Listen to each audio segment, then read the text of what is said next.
everybody, Jennifer Thurman here with Nourish Your Future. So I got up early this morning and I took the dogs for a walk around about 8 a.m. and it was 31 degrees out, which is pretty cold for us here in North Carolina. So I thought, what a good day to make a chili. So I am making my chili using my Instant Pot, which if anybody watched the video yesterday, you know what the Instant Pot is. If you didn't watch it, it's an electric pressure cooker. You can buy them on Amazon for about $100 and they're well worth the money. And with the electric pressure cooker, it has different modes. So right now I have mine set on saute mode, and I'm sauteing up 2 onions, a couple of cloves of garlic, and 1 jalapeno pepper. And the saute mode, it actually sautés like pretty quickly. So if you're sauteing something, you want to kind of stay on top of it.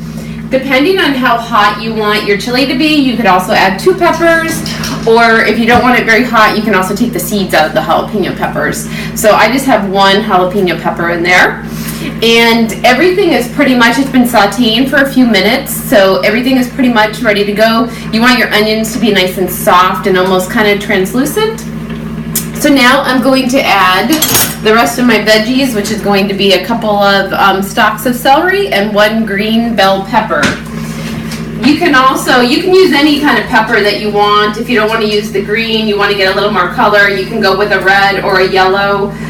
Just all this kind of depends on whatever your personal preference is. So I'm going to throw the celery and the green pepper in there and let this saute for another few minutes just to let everything get like nice and moist. And when I eat my chili this afternoon, I'm actually going to eat my chili on top of polenta. So if anybody can see, I'll try to pull the tray out here. This is my pan of polenta. Let's see if I can turn it. You can see it there.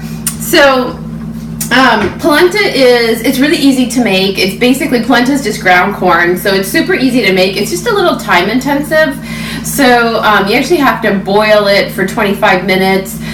So I'm going to post the recipe for the polenta on the notes for this video, so if you want to make polenta to go along with it. It's super easy. It just takes about 25 minutes of boiling the polenta along with water and some different spices, and then you put it in a container just like this one is, and you just let it cool and it will set, and then once it sets, it's going to be like a nice firm polenta that you can then put the chili on top of.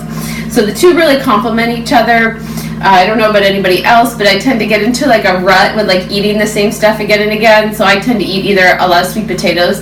Anybody that knows me knows I'm a big sweet potato eater. Or I eat a lot of quinoa, and so I decided to kind of mix it up a little bit today and go with polenta. So I'm going to check back here and see about my rice and my celery and my green pepper. And they look like they're getting nice and moist. Like I mentioned earlier, I'm sauteing this. I'm not sauteing in any kind of oil. I am sauteing in a low sodium vegetable broth. And low sodium vegetable broth is actually a great oil replacer for recipes that require sauteing. It does a really nice job. So my vegetables are almost to the point of being nice and moist. So I'm going to add in my different tomato bases and also my beans. So the first thing I'm going to add in are my diced tomatoes. One thing that you want to know, like anytime you're cooking with onions, is that tomatoes will actually prevent onions from cooking. So you want your onions to be nice and moist, really nice and soft and everything before you add your tomatoes. That's why you can get salsa and like the onions and the salsa are still kind of like nice and crisp, because there's a chemical reaction that happens between the two, and so tomatoes will stop onions from sauteing nicely. So FYI, you may get that on a trivia question, you never know. So anyway, I'm going to pour in my tomatoes and just kind of stir things around. This is going to make a nice big pot of chili that I can eat throughout the week, which is really nice and healthy. Then the next thing I'm going to do is I'm going to add a can of tomato paste.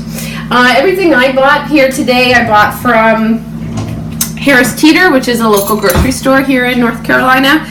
And they have a good line of organic products that are actually like really price reasonable.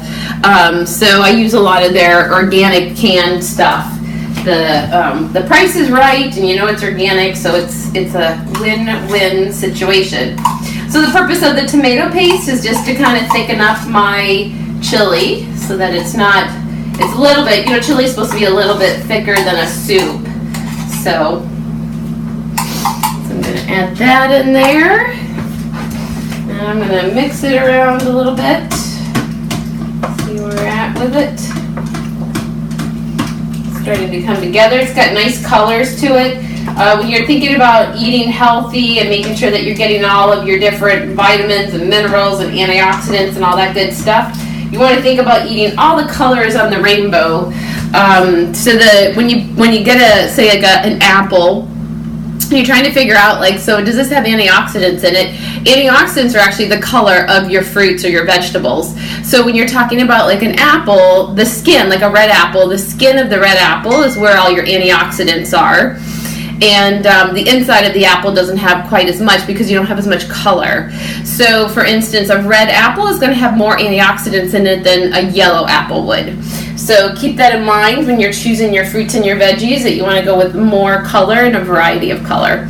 So the next thing I'm going to add are the organic kidney beans. I'm going to do 2 cans of them. I am adding the sauce that comes along with the kidney beans. I did not drain my kidney beans ahead of time. So I'm going to do 2 cans of kidney beans. And then next I'm going to add all of my spices into it. So the recipe that I normally use, let me grab a clean spoon. The recipe that I normally use calls for 2 tablespoons of chili powder. However, this chili powder came from Patel Brothers, which is an Indian grocery store, which means it's super, super hot. So I'm actually only going to probably use maybe even a ½ teaspoon. I'm not using that much because otherwise it ends up being just too hot for me. I use it kind of sparingly. But if you're using just a regular commercial, you bought it at a mainstream grocery store, you can use 2 full tablespoons if you want to. Then the next thing, I'm going to use some cayenne pepper. So I'm going to do about a tablespoon of cayenne pepper. And I'll put the recipe in the notes for this, for the chili as well. And then I'm going to do oregano, and I'm going to do 2 tablespoons of oregano. I tend to eat a lot of oregano. It's a good spice to use. And then last but not least, I'm going to put some cumin in there, and I'm going to do 1 tablespoon of cumin. Cumin's another spice that I tend to use quite a bit of. And then I'm just going to mix everything up, and then I'm going to switch it. It's still, my Instant Pot is still on saute mode, so I'm going to switch it off from saute mode and just put it on the warm mode, so that it just kind of sits in here and it cooks for a good portion of the day today. So I hope you enjoyed the video. I hope everybody's staying warm out there, and make some chili. Thanks a lot.